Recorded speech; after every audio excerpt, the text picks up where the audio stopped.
Student class 6, how are you? Let's do unit number 8. Let's start it from words meaning. Wondered, हैरान होना. See, सीना, स्यू सीना, puzzled परेशान, glowed दमकना, stitching टांके, lit रोशन करना, rags फटे कपड़े, hammered हथौड़े मारना, repay मुआवजा देना, beard नंगे, knitting बुनना, fetched लाना या दिलवाया, डैश जल्दी से, लिफ्ट बढ़ा, स्किप छोड़ना और merely खुशी से. ठीक है, let's start it. Once upon a time there was a poor shoemaker who had no money left to buy food for himself and his wife. एक दफ़ा का जिक्र है कि एक शू बनाने वाला इंसान था. उसके पास पैसे नहीं थे कि वो अपनी बीवी और अपने लिए खाना भी बना सके, खाने के लिए कुछ ला सके. When he looked around his shop he found that all he had was just enough leather to make one pair of shoes. As he carefully cut out the shoes he wondered sadly if anyone would ever come along to buy them. फिर उसने अपनी दुकान के इर्द गिर्द देखा तो उसको लेदर इतनी सी मिली कि वो एक जो है वो शूज़ का जोड़ा बन सकता था. उसने उनको जो है वो बहुत केयरफुली कट किया उसको, और फिर उसने सोचा कि काश कोई आए सुबह और इसको ख़रीद के ले जाए इस शूज़ को. Then he laid out the leather on his workbench ready to sew the next day and went upstairs to bed. फिर उसने जो है वो लेदर को अपने वर्क बेंच पे रखा और उसने काट के और उसने कहा कि इसको सुबह मैं सीऊँगा, और फिर सीढ़ियों के ऊपर चढ़ गया सोने के लिए. In the morning, when he went to his workbench, the shoemaker could not believe his eyes. Instead of the leather he had cut out the night before, he saw a pair of fine shoes already made. सुबह जब वो अपने work bench पे आया तो उसने देखा, उसकी आंखों को यकीन नहीं हुआ कि उसने जो लेदर रात को कट करके रखा हुआ था वहाँ पे एक बहुत खूबसूरत जोड़ा पड़ा हुआ है तैयार हुआ शूज़ का. The shoemaker looked carefully at the shoes. The stitches were small and the shoes had been polished until they shone. He was very puzzled, showed them to his wife and said, "Who could have made the shoes so perfectly?" उसने बहुत ध्यान से shoes को देखा. छोटे छोटे टांके थे, बहुत नीट लगे हुए थे और इतना अच्छा पॉलिश हुआ था कि वो नज़र आ रहा था, वो बहुत खूबसूरत शाइन कर रहा था. वो बहुत परेशान हुआ. उसने अपनी बीवी को दिखाया और उसने कहा कि कौन इतना अच्छे शूज़ जो है वो स्टिच कर रहा है. Later that day a rich woman came into the shop to buy some shoes. When the shopkeeper showed her to the pair he found on his workbench, the woman smiled. "These are very fine shoes," she said as he tried them on. "They fit perfectly. I will give you 5 paisas of silver for them." फिर अगले दिन बहुत अमीर सी एक औरत आती है और वो जो है वो शूज़ को ख़रीदने के लिए, जब उस शू मेकर ने उसको दिखाया वही जोड़ा जो उसने रात को वर्क बेंच पे रखा था, और उस औरत ने उसको देखा तो स्माइल की कि ये तो बहुत अच्छे शूज़ हैं. उसने कोशिश की इसको फिट करने के लिए, उसके पाँव में पूरे आते हैं कि नहीं, लेकिन उसको पूरे आ गए. उसने कहा कि मैं आपको 5 पैसा सिल्वर दूँगी. ठीक है. Now the shoemaker could buy some food and he could also buy enough leather for 2 pairs of shoes. As before he cut out the leather and went to bed. अब उसके पास इतने पैसे थे कि वो अपने लिए खाना ला सकता और साथ जो है वो कुछ लेदर के दो जोड़ों के जो लेदर है उसको खरीद सकता. जिस तरह पहले कट किया लेदर और फिर वो सोने के लिए चला गया. Once again the same thing happened when the shoemaker went to his workbench. Next day there were 2 pairs of fine shoes waiting for him.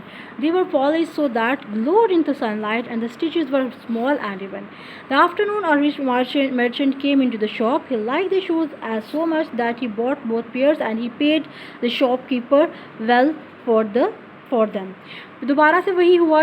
जब वो दोबारा शू मेकर जो है शू बेंच पे आया तो दोनों पेयर जो जूते थे वो बहुत अच्छे से बने हुए थे और वो चमक रहे थे, इतने अच्छे पॉलिश हो रहे थे कि वो सन की रोशनी में चमक रहे थे. और उसकी स्टिचिंग जो थी, टांके थे, वो बहुत अच्छे लगे हुए थे. दोपहर को एक अमीर आदमी आता है, उसको वो शूज़ बहुत पसंद आते हैं, उसको ख़रीद लेता है और बहुत अच्छे पैसे उसके देता है उसको.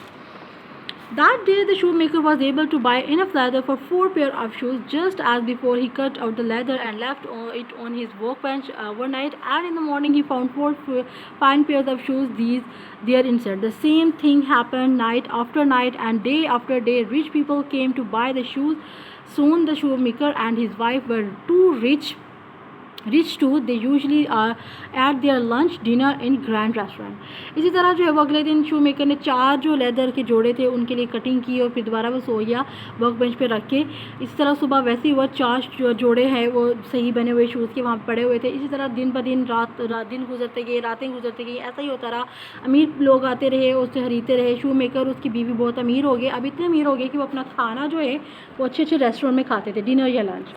One evening, not long before Christmas, the shoemaker said to his wife, "Someone has been helping us all this time, sewing the shoes so beautifully, and we still don't know who it is. How can we find out?" "Well," said his wife, "why don't we stay up tonight and watch?" So after dinner, they lit a candle and went into the shop. They hid behind the counter and waited to see what would happen. अगली जो है उस एक रात को जो है वो क्रिसमस से पहले शू मेकर कहता है कि कोई हमारी मदद कर जाता है, इतने अच्छे जो है वो खूबसूरत शूज़ बना देता है, स्टिचिंग कर देता है, लेकिन हमें नहीं पता वो कौन है, हमें कैसे पता चलेगा। उसकी वाइफ ने कहा कि हम ऐसा करते हैं, आज स्टे करते हैं वहाँ पे शॉप पे। तो डिनर के बाद जो है वो वहाँ पे कैंडल जलाते हैं और शॉप पे छुप जाते हैं एक काउंटर के पीछे और इंतज़ार करते हैं कि कौन ऐसा करता है।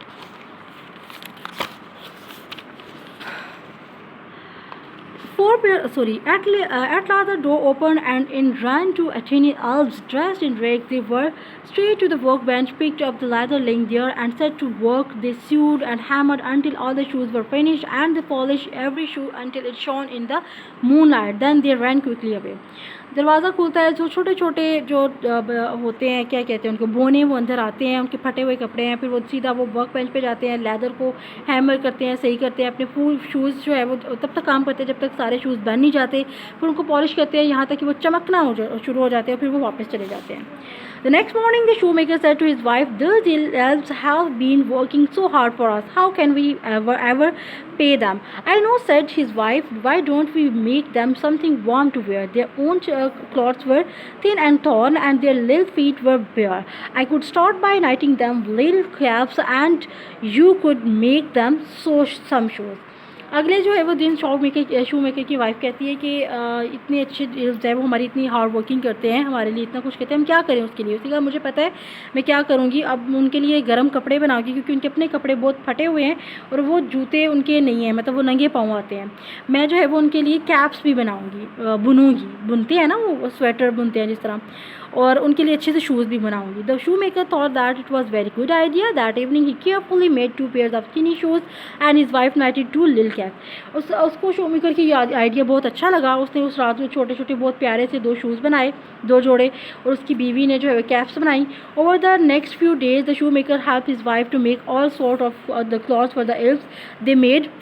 फिर जो है वो अगली दिन जो है वो शू मेकर ने बहुत अपनी वाइफ की हेल्प की कि उस एल्व्स के लिए कुछ जो कुछ बनाना था, उनके लिए पैकिंग करनी थी, वो सारा कुछ।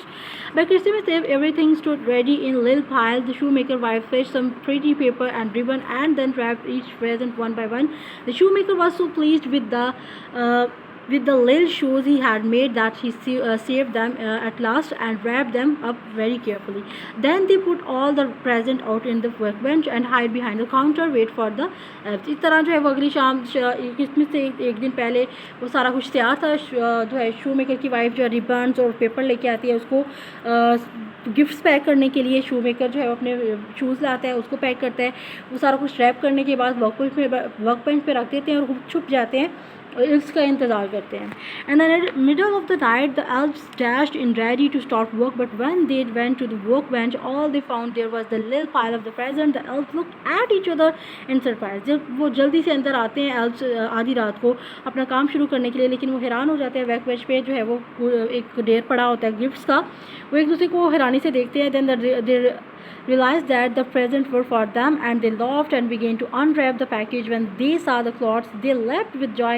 They took off all their ragged things and put on their brand new outfits. फिर उनको यकीन हो जाता है कि ये गिफ्ट्स उनके लिए। फिर उनको वो हंसते हैं, खुशी से चिल्लाते हैं, उसको खोलते हैं। उसके अंदर जब उसको नए कपड़े मिलते हैं तो वो बहुत खुश होते हैं। वो अपने पुराने कपड़े उतारते हैं और नए जो ब्रांड न्यू कपड़े थे वो पहन लेते हैं। Then the elves skipped merrily out of the doors singing, "Oh what handsome boys we are." फिर वो जो एल्फ जल्दी से वहाँ से खुशी से बाहर जाते हैं और दरवाजे से सिंगिंग करते हुए कहते हैं, हम कितने खूबसूरत लग रहे हैं। We will work on shoes no more. That was the last shoemaker and his wife saw of the 2 little man.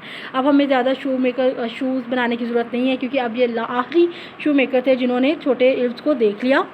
But they never forget the elves and they were rich and happy for the rest of the life. कहता है कि अब वो दोबारा elves को नहीं देखेंगे, अब वो अमीर हो गए हैं और खुश रहेंगे बाकी अपनी सारी ज़िंदगी में। ठीक है।